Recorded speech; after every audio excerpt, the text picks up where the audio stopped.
Boa tarde a todos. Vamos iniciar a entrevista coletiva com o técnico Rogério Ceni após a vitória por 2-1 sobre o Água Santa pela 9ª rodada do Campeonato Paulista.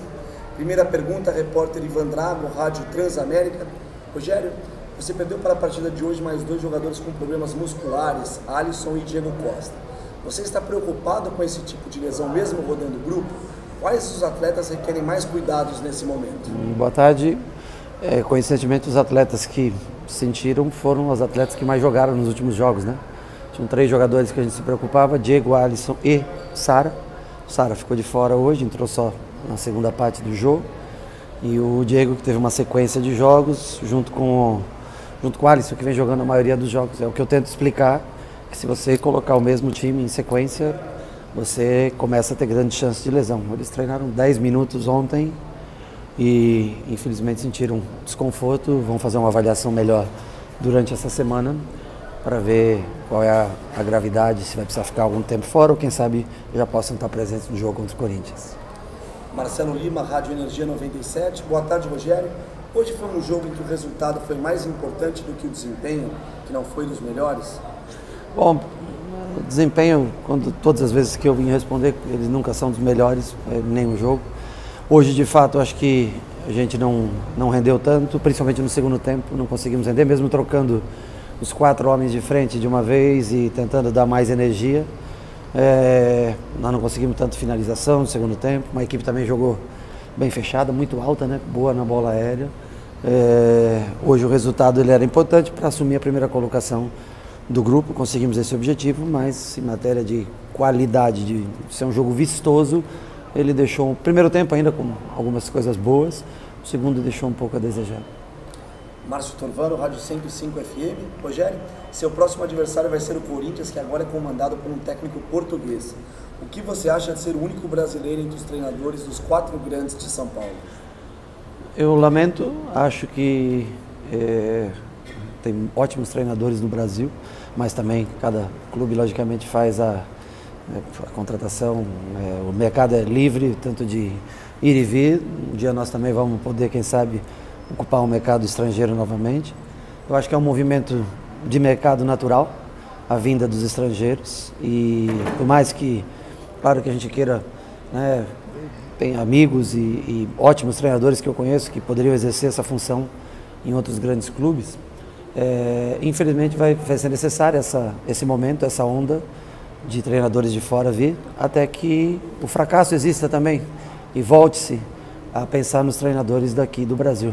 Porque quando vai vir tantos treinadores assim, alguns também vão fracassar, como é natural no futebol. Equipes mais fortes se sobressaem, equipes que não têm um poder aquisitivo tão grande ou não vivem um momento tão bom, tendem a fracassar. E quando você tem vários treinadores nessas funções, também vai ser deixado em aberto o fracasso de alguns. E aí o mercado vai voltar. Já teve a época dos treinadores jovens, teve a volta dos treinadores mais velhos, teve agora o mercado sendo aberto para estrangeiros.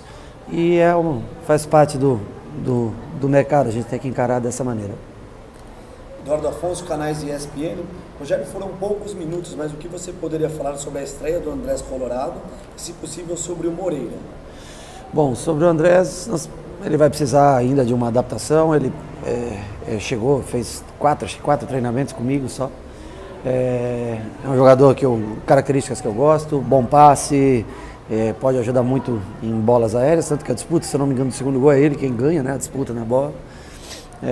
Ele é mais um lado a lado, um volante que joga lado a lado. Nós mudamos um pouco a maneira de jogar agora, com o Nestor jogando mais por dentro, que dificulta, né, colocar ele de imediato no time, mas nós vamos tentar adaptar o mais rápido possível. Mas é um jogador que vai agregar bastante a gente. Tem boa qualidade de passe, tem que jogar um pouco mais rápido, né? Na Colômbia se joga um pouco mais, é um futebol mais técnico, um pouco mais de liberdade.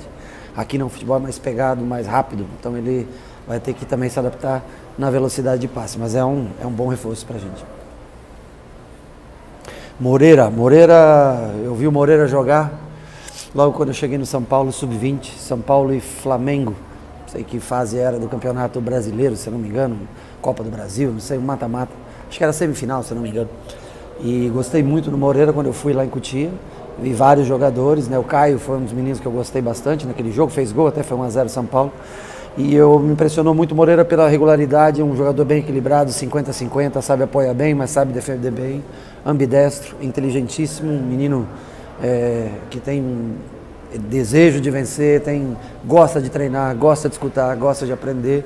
Teve a sua oportunidade hoje, eu acho que fez um bom jogo. Para um garoto de 17 anos, eu acho que elogiável a postura dele dentro de campo hoje. Bruno Carvalho, Portal UOL. Boa tarde, Rogério. São Paulo não tinha uma sequência invicta de 6 jogos desde a reta final do Crespo. A que você atribui esse momento do São Paulo depois de um início de temporada em que chegou a frequentar até a zona de rebaixamento? É uma equipe que acho que corre mais riscos que aquela, tanto que essa invencibilidade ela é cercada por muitos empates, se eu não me engano, eu não tenho certeza, mas eu sei que tem vários empates. Esse time é um time que acaba perdendo jogos porque é um time que arrisca jogar muito mais do que aquele. São características distintas, mas importante. Nós tivemos um grande jogo que foi contra o Santos, um bom jogo contra o Campinense, especial primeiro tempo.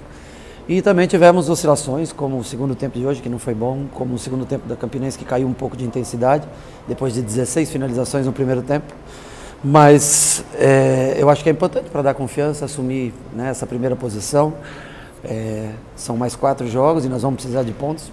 Tem 2 clássicos seguidos, né? A Ferroviária está só 4 pontos atrás, o São Bernardo com a mesma pontuação, a diferença no saldo de gols. Então era importante hoje que a vitória viesse, mesmo jogando às 3 da tarde num campo, um gramado até bom de se jogar, não é dos piores, mas não pode aceitar vir jogar 3 da tarde num 30 e tantos graus. Também é difícil você querer que o teu time renda os 90 minutos, né? Eu acho que a federação, o próprio clube poderia ter um pouco mais de força para que esse jogo fosse feito à noite. Eu sei que aqui não tem refletores, mas como a maioria também considera São Paulino, poderia ser num outro lugar à noite, ou que seja 5 da tarde, um horário melhor para a gente, porque nessa temperatura é desumano você cobrar como que o jogador renda fisicamente os 90 minutos. Guilherme Pradella, Rádio CBN. Boa tarde, Rogério. Gostaria de ouvir uma análise sobre o jogo. 2 tempos distintos, só uma finalização na segunda etapa. Um segundo tempo que parecia que não andava, com muitas paradas. Bom, primeiro que o árbitro picotou o jogo todo. Foi mal até, eu tenho dúvida até de expulsão, da primeira expulsão deles, tenho dúvida. Uma arbitragem que deixou o jogo mais lento do que já provavelmente seria por jogar nessa temperatura às 3 horas da tarde. Já por natureza, já é um jogo mais amarrado. Você vê jogos às 11 da manhã que não caminham o jogo. Às 9 da noite o jogo caminha, porque são 10 graus de diferença de temperatura, o jogo vai caminhar muito mais rápido.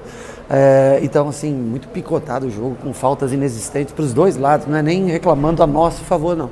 É só que o jogo tem que fluir, o árbitro também tem que colaborar, tem que ajudar para que o jogo tenha fluência. Eles, logicamente, mataram bastante também o jogo, né? Um time forte fisicamente, isso atrapalhou para o jogo ganhar ritmo. Marcelo Bassérgio, Gazeta Esportiva. Rogério, no último jogo você havia indicado que Luciano precisaria de mais tempo de preparação para voltar a atuar, mas ele acabou entrando hoje novamente. Por que a mudança de planos? Não, muito pelo contrário, é exatamente o que eu te falei. Eu pensava começar com o Luciano este jogo.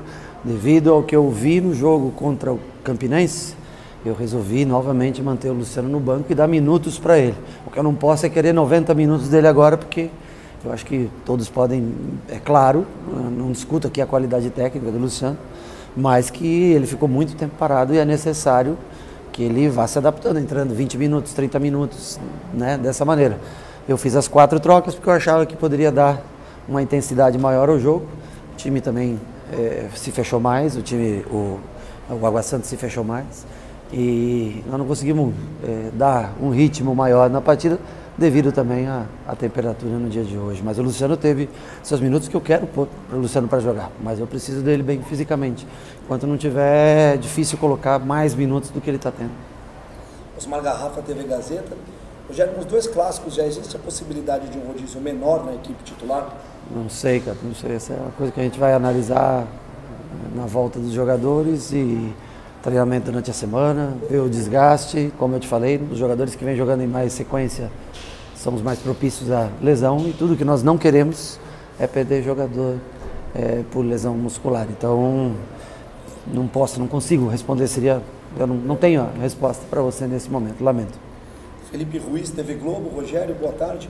O São Paulo foi bem no primeiro tempo dos 2 últimos jogos, Verdade. mas caiu de rendimento na segunda etapa. Verdade. E hoje com um jogador a mais. Você atribui essa queda a quais fatores? E os 2 próximos jogos são clássicos, onde o erro costuma sair mais caro. A oscilação será algo falado com os atletas? Acho que a oscilação, pelo menos eu vi essa última rodada do Campeonato Brasileiro, teve bastante gente oscilando, né?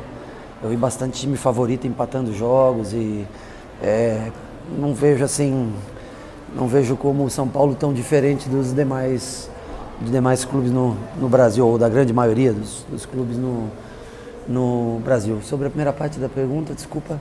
Você atribui a queda no segundo eu acho que o São Paulo jogou muito bem os 2 primeiros tempos, realmente, com o Campinense aqui. Eu acho que o cansaço é um fator que é preponderante para a queda de rendimento.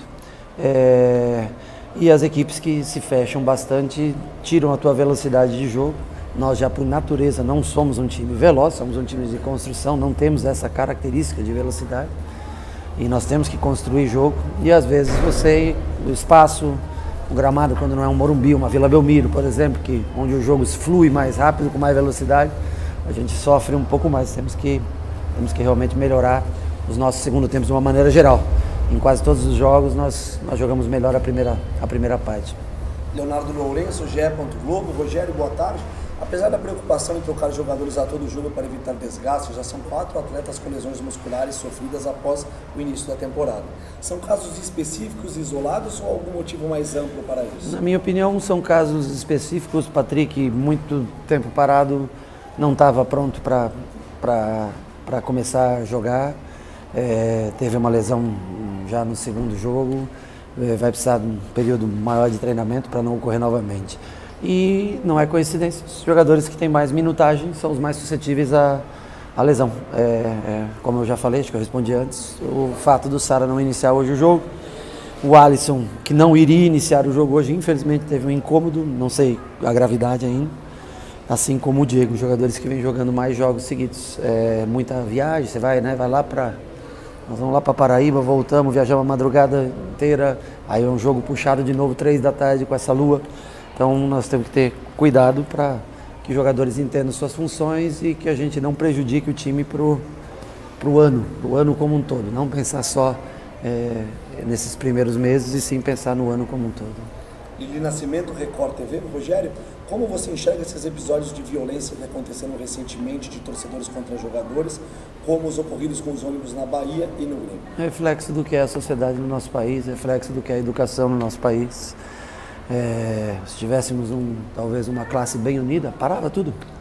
Para, isso aí não é só, teve no Paraná também, né? Invasão em campo, tentando bater em jogador. Não tem mais sentido, perdeu o sentido.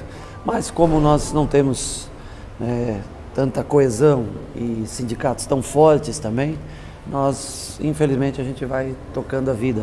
E aí fala assim, não, mas quando aconteceu, uma desgraça, já aconteceu, né? O menino do Grêmio teve que ir para o hospital, né? Um ônibus atacado, se eu não me engano. Reflexo do que é o país, do que virou o país, do que o ser humano entende como vida. Infelizmente, nós não damos sinais de melhora como seres humanos. Bianca Molina, TV Bandeirantes. Rogério, o futebol brasileiro registrou cenas de violências lamentáveis na última semana. Qual a postura que os principais clubes do país podem ter para tentar coibir atitudes assim e evitar que o ano traga situações ainda piores? Eu repito, quando acontecer uma coisa assim, para o futebol. Se parasse o futebol, e olha que tem países que eu tenho certeza que pararia o futebol com acontecimentos como esse.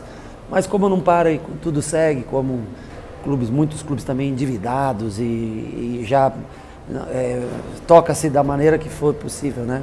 Então, infelizmente, se fosse sério mesmo, eu acho que deveria ter parado o futebol diante dos acontecimentos. Aliás, foram bem, acho que no mesmo dia ou em 2 dias diferentes aí, de espaço de tempo, acontecimento suficiente para parar tudo. Encerramos então com o Rogério, obrigado a todos, uma boa tarde.